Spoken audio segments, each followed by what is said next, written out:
Capítulo 4.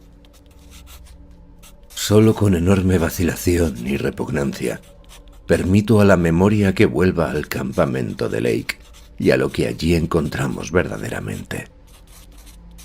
Y a aquella otra cosa que se encuentra más allá de las montañas de la locura.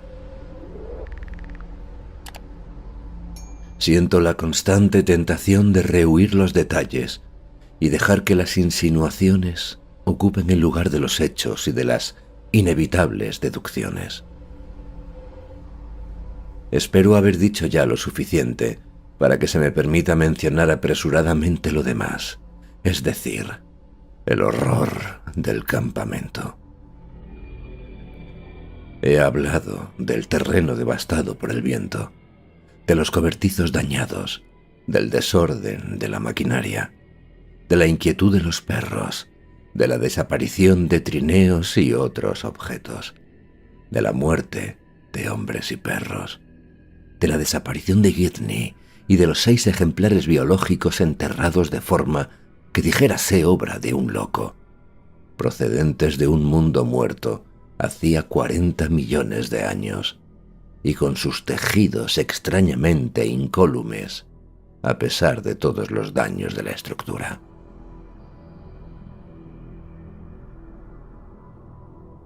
No recuerdo si he dicho que cuando contamos los cadáveres de los perros, advertimos que faltaba uno. No pensamos mucho en ello hasta más tarde, y en realidad solamente lo hemos hecho Danforth y yo. Lo principal que he venido callando tiene que ver con los cadáveres y con ciertos detalles sutiles que pueden dar o no una especie de explicación horrenda e increíble del aparente caos. En su momento traté de mantener la mente de todos alejada de estas cosas, pues era mucho más sencillo y mucho más normal achacarlo todo a un ataque de locura de algunos hombres del grupo de Lake. Por el aspecto que ofrecía todo, el viento demoníaco llegado desde las cumbres debió bastar para enloquecer a cualquiera que se hallara en aquel centro de todo el misterio y toda la desolación de la tierra.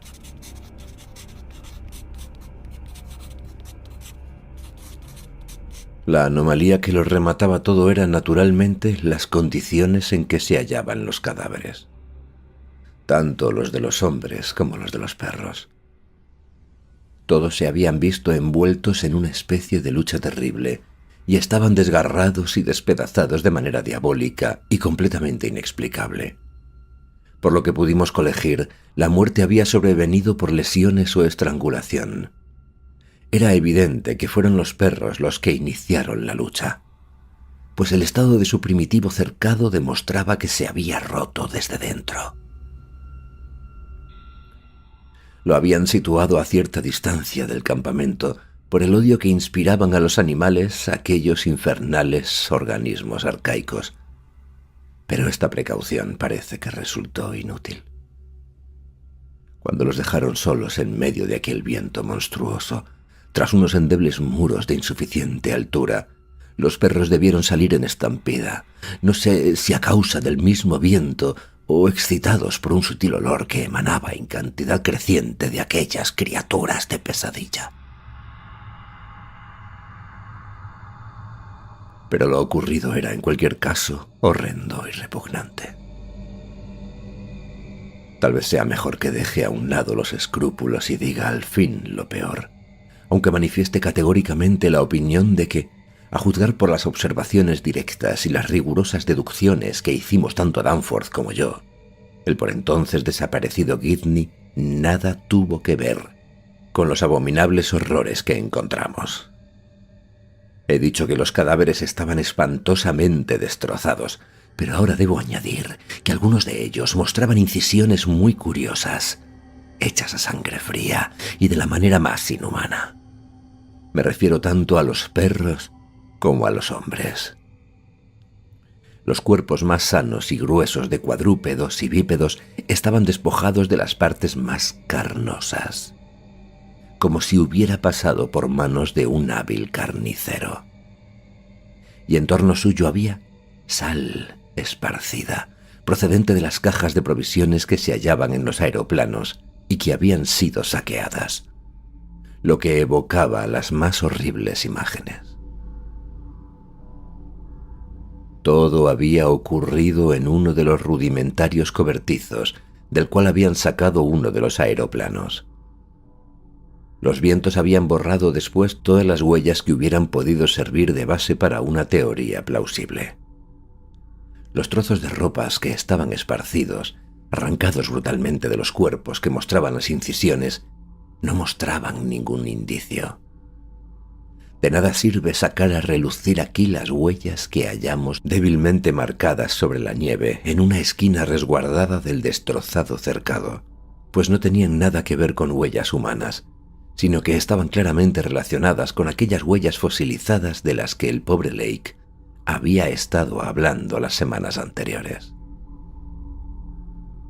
Era necesario frenar la imaginación al socaire de aquellas ensombrecedoras montañas de la locura. Como ya he dicho, resultó que Gidney y uno de los perros habían desaparecido. Al descubrir aquel terrible cobertizo, habíamos echado de menos a 2 perros y a 2 hombres, pero la tienda de disección, poco dañada, en la que entramos después de investigar las monstruosas tumbas, tenía algo que revelarnos.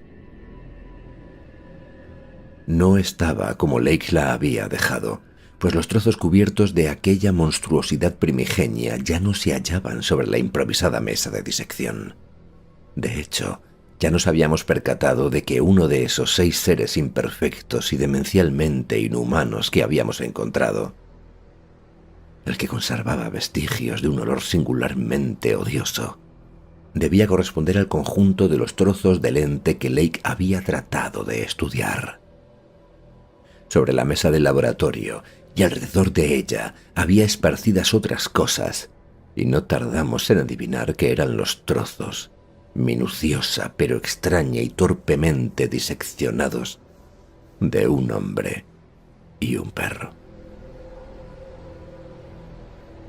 Callaré el nombre de aquella persona, en atención a los sentimientos de sus familiares. Habían desaparecido los instrumentos de cirugía de Lake, pero sí había señales de que habían sido limpiados cuidadosamente.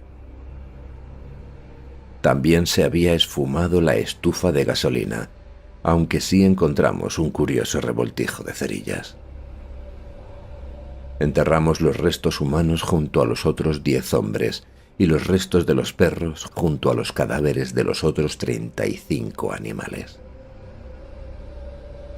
En cuanto a las extrañas manchas de la mesa del laboratorio y el desordenado montón de libros ilustrados, violentamente manoseados, que había a su lado, nos encontrábamos demasiado aturdidos para hacer conjeturas sobre ello. Esto era lo peor del campamento. Pero había otras cosas que no causaban menor perplejidad. La desaparición de Gidney, de uno de los perros, de los 8 ejemplares biológicos indemnes, de los 3 trineos y de ciertos instrumentos, libros técnicos y científicos, material de escritura, linternas con sus correspondientes pilas, provisiones y combustible, aparatos de calefacción, tiendas de repuesto, trajes de pieles y cosas semejantes, estaban más allá de cualquier hipótesis razonable. Como no había explicación tampoco para los borrones de tinta hallados en ciertos pedazos de papel, ni para las pruebas evidentes de que los aeroplanos y otros instrumentos mecánicos, tanto en el campamento como junto a las perforaciones, habían sido manipulados ineptamente. Los perros parecían no poder soportar la maquinaria tan extrañamente desordenada. Luego estaba también el asalto a la despensa, la desaparición de ciertos alimentos de primera necesidad y las latas cómicamente apiladas y abiertas por los procedimientos y lugares más increíbles. La abundancia de fósforos esparcidos, intactos, rotos o gastados, constituía otro enigma menor, así como 2 o 3 lonas de tienda y algunos abrigos de pieles que encontramos tirados en el suelo con cortes, hechos, al parecer, al azar, pero que posiblemente se hicieron al tratar de adaptar unas y otros a usos difíciles de imaginar. El maltrato dado a los cuerpos humanos y caninos y a la demente inhumación de los ejemplares arcaicos encajaban con aquella aparente locura destructora. Con vistas a una eventualidad como la que estamos viviendo ahora, fotografiamos cuidadosamente todas las muestras de besánico desorden perceptibles en el campamento. Utilizaremos las reproducciones para apoyar nuestros ruegos de que no parta la proyectada expedición de Starkweather Moor. Lo primero que hicimos cuando encontramos los cuerpos en el cobertizo fue fotografiar y abrir la fila de tumbas cubiertas con montículos de nieve en forma de estrella. No pudimos sino advertir la semejanza que había entre aquellos monstruosos montones de nieve con sus conjuntos de puntos agrupados y la descripción que nos había hecho el desgraciado Lake de los insólitos pedazos de esteatita verdosa, y cuando encontramos algunos de estos pedazos en el gran montón de minerales, advertimos que la semejanza era, efectivamente, muy grande. He de decir claramente que toda aquella configuración recordaba abominablemente la cabeza en forma de estrella de aquellos seres arcaicos, y todos estuvimos de acuerdo en que esta semejanza debió de ejercer una poderosa influencia en la mente de los hombres de Lake, hipersensibilizados por el cansancio. Porque la locura, centrada en Gidney como único posible superviviente, fue la explicación espontáneamente adoptada por todos, al menos en cuanto a lo que se expresó verbalmente, aunque no incurriré en la ingenuidad de negar que cada uno de nosotros probablemente abrigaba las más descabelladas explicaciones que la cordura nos impidió formular.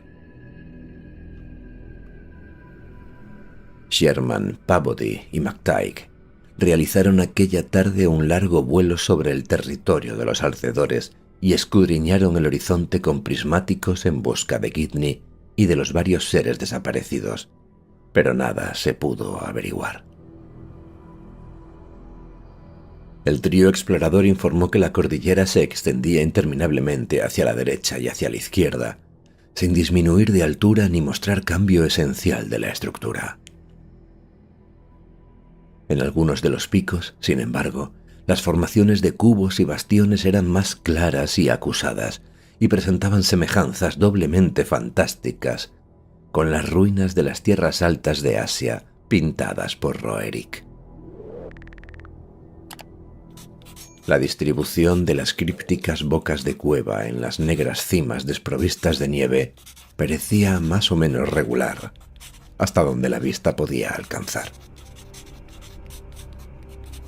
A pesar de todos los horrores presentes, conservamos celo científico y curiosidad suficientes como para preguntarnos acerca de las regiones desconocidas que se hallarían al otro lado de las misteriosas montañas.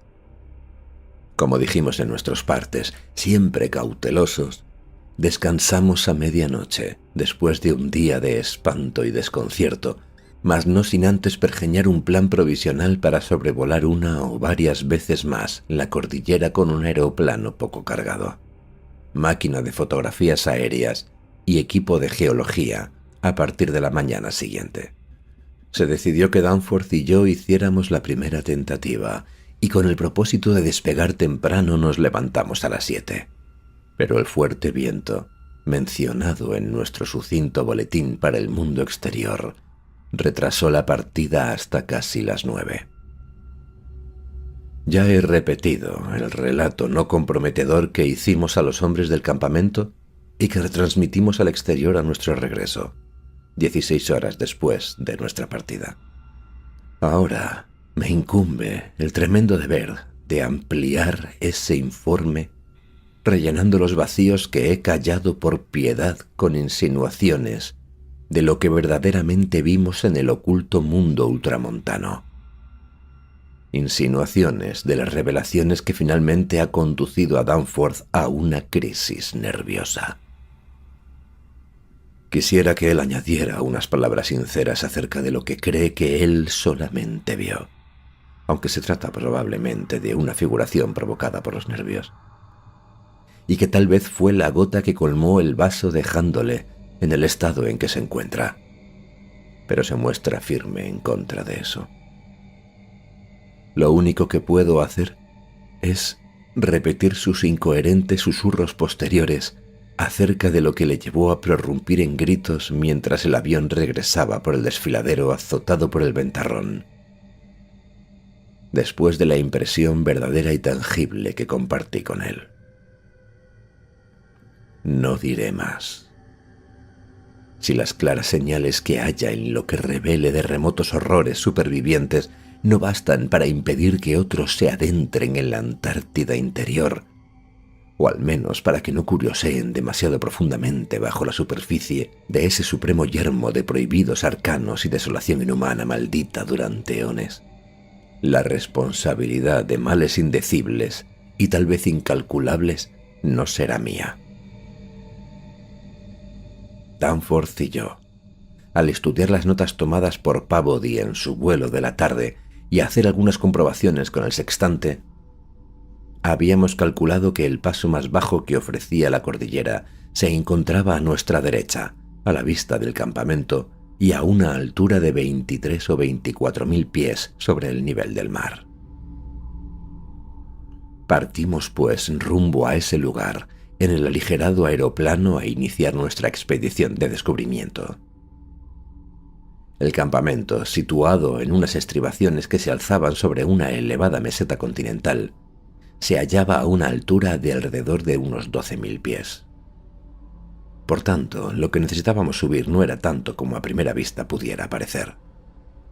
No obstante, a medida que ganábamos altura, nos dimos cuenta de que el aire se enrarecía, pues, a causa de las condiciones de visibilidad, tuvimos que dejar abiertas las ventanillas de la carlinga. Naturalmente llevábamos puestas las pieles de mayor abrigo. A medida que nos aproximábamos a las adustas cumbres, que se elevaban oscuras y siniestras por encima de la nieve hendida por los desfiladeros y los glaciares que rellenaban las quebradas, fuimos percibiendo más y más de aquellas formaciones extrañamente regulares que se adherían a las laderas, y volvimos a pensar en las estrambóticas pinturas asiáticas de Nicholas Roerich. Los antiquísimos estratos rocosos erosionados por los vientos confirmaron plenamente todos los boletines de Lake y vinieron a demostrar que aquellos picos se habían alzado allí exactamente del mismo modo desde eras sorprendentemente tempranas de la historia de la Tierra, quizá durante más de 50 millones de años. Sería llana ocupación tratar de calcular a qué altura llegaron. Pero cuanto se percibía en tan extraña región hacía pensar en oscuras influencias atmosféricas, contrarias a las mudanzas y calculadas para dilatar los usuales procesos climáticos de desintegración de las rocas. Pero lo que más nos fascinó e inquietó fue el revoltijo de cubos regulares, de bastiones y de bocas de cueva que vimos en las laderas. Lo estudié con la ayuda de los prismáticos y los fotografié mientras Danforth pilotaba. De vez en cuando relevaba, aunque mi pericia como aviador no pasaba de ser la de un aficionado, para permitirle que utilizara los prismáticos. Podíamos ver sin dificultad que gran parte de los cubos eran de cuarcita arcaica más bien arenosa, distinta de todo cuanto podíamos ver en grandes extensiones de terreno de la superficie general. Y también que su regularidad era muy grande y misteriosa, hasta un punto que el pobre Lake apenas había podido sugerir. Como él había dicho, tenía los bordes desmoronados, redondeados debido a incontables eones de erosión salvaje. Pero su inexplicable solidez y la dureza del material de que estaban formados habían logrado que perduraran a pesar de todas las inclemencias. Muchas de sus partes, especialmente las más cercanas a las laderas, parecían ser de sustancia idéntica a la de la superficie rocosa que las rodeaba. Todo ello recordaba las ruinas de Machu Picchu en los Andes, o los primitivos muros de los cimientos de Kish excavados por la expedición del Field Museum de Oxford en 1929. Y tanto Danforth como yo tuvimos esa misma impresión de que se trataba de bloques ciclópeos separados que Lake había atribuido a Carroll, su compañero de vuelo. No me era posible, la verdad sea dicha, explicar la presencia de tales cosas en aquel lugar, y me sentí extrañamente humillado como geólogo. Las formaciones ígneas, como son las volcánicas, presentan con frecuencia extrañas regularidades, como la afamada calzada de los gigantes de Irlanda. Pero esta sobrecogedora cordillera, pese a las primeras suposiciones de Lake acerca de la existencia de conos volcánicos humeantes, tenía por encima de todo una estructura que evidentemente no era volcánica. Las curiosas bocas de cueva, en cuyas cercanías parecían abundar más las insólitas formaciones, presentaban por su regularidad otra incógnita, aunque menos que la primera. Como habíamos dicho en el boletín de Lake, eran aproximadamente cuadradas o semicirculares, como si una mano mágica hubiera dotado de una mayor simetría a los orificios naturales. Su abundancia y distribución eran notables y hacían pensar si toda la zona estaría, a modo de panal, llena de túneles labrados en la piedra caliza por la tenacidad de las aguas. Nuestras miradas no pudieron penetrar muy profundamente en las cuevas, pero sí vimos que no había estalactitas ni estalagmitas. Fuera, la parte de las laderas inmediatamente próximas parecía invariablemente lisa y regular, y Danforth tuvo la impresión de que las pequeñas grietas y hoyos producidos por la erosión tendían a mostrar insólitas configuraciones. Influido como estaba por los horrores y misterios encontrados en el campamento, me dio a entender que aquellos hoyos recordaban vagamente los grupos de puntos que salpicaban los primigenios trozos de esteatita verdosa, tan atrozmente copiados en los túmulos de nieve, dementemente concebidos, que cubrían las 6 monstruosidades enterradas. Habíamos ascendido gradualmente al volar sobre las estribaciones más altas y a lo largo de la garganta relativamente baja que habíamos elegido. A medida que avanzábamos mirábamos algunas veces hacia la nieve y el hielo del camino por tierra y nos preguntábamos si hubiéramos podido tratar de llevar a cabo la expedición con el equipo más sencillo de épocas anteriores. Y vimos con sorpresa que el terreno no era difícil en la medida que suele ser en esos lugares, y que pese a las grietas de los glaciares y a otros obstáculos duros de vencer, no era probable que la dificultad del terreno hubiese detenido los trineos de un Scott, un Shackleton o un Amundsen. Algunos de los glaciares parecían llevar a gargantas que los vientos limpiaban de nieve con rara continuidad. Y cuando llegamos al paso que habíamos elegido, vimos que éste no constituía una excepción. La tensa expectación que experimentamos cuando nos disponíamos a rodear la cima y asomarnos a un mundo jamás hollado apenas cabe describirse por escrito. Aunque no teníamos motivo alguno para pensar que las tierras que se extendían al otro lado de las montañas fueran esencialmente distintas de aquellas que ya habíamos visto y atravesado. El aire de maligno misterio de aquella barrera montañosa y del incitante mar de cielo opalescente fugazmente entrevisto entre las cumbres era algo tan tenue y sutil que no cabe explicarlo con palabras. Se trataba más bien de una cuestión de difuso simbolismo psicológico y de asociaciones estéticas. Un algo antes mezclado con pinturas y poemas exóticos y con mitos arcaicos que acechaban en libros rehuidos y prohibidos. Incluso la fuerza del viento conllevaba una extraña tensión de malignidad consciente.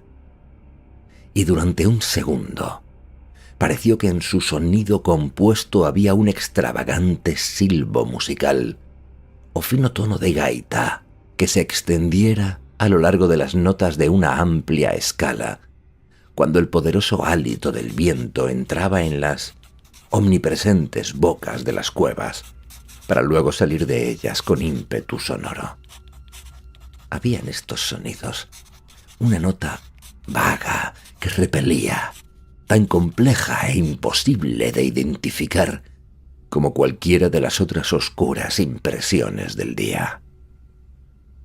Nos encontrábamos ahora, después de la lenta ascensión, a una altura de 23.570 pies, según el barómetro, y habíamos dejado atrás definitivamente las regiones de suelos cubiertos de nieve. Allá arriba solamente se veían oscuras y desnudas laderas de roca y el nacimiento de glaciares de ásperas aristas. Pero aquellos inquietantes cubos, bastiones y bocas de cueva resonantes añadían un algo portentoso, antinatural, fantástico, semejante a un sueño. Mirando a lo largo de la hilera de elevadas cumbres, creí ver la mencionada por el desgraciado Lake, un pico coronado por un bastión que se elevaba sobre la misma cima. Parecía estar medio envuelto en una extraña neblina antártica, una neblina que probablemente sugirió a Lake la idea de vulcanismo. La garganta se abría inmediatamente ante nosotros, lisa y barrida por el viento entre abruptas elevaciones de maligno ceño. Más allá se veía un cielo perturbado por torbellinos de vapores e iluminado por el bajo sol polar. El cielo de los misteriosos reinos de un más allá que, según creíamos, jamás había sido visto por ojos humanos. Unos pies más de altura y veríamos esos reinos. Danforth y yo, incapaces de hablarnos excepto a gritos, en medio de aquel viento veloz que rugía y ululaba en la garganta, sumándose al estruendo de los motores sin silenciador, intercambiamos elocuentes miradas. Y luego, tras ascender aquellos pies más, miramos por encima de la vertiente divisoria hacia los secretos no desentrañados de una tierra más antigua y totalmente extraña.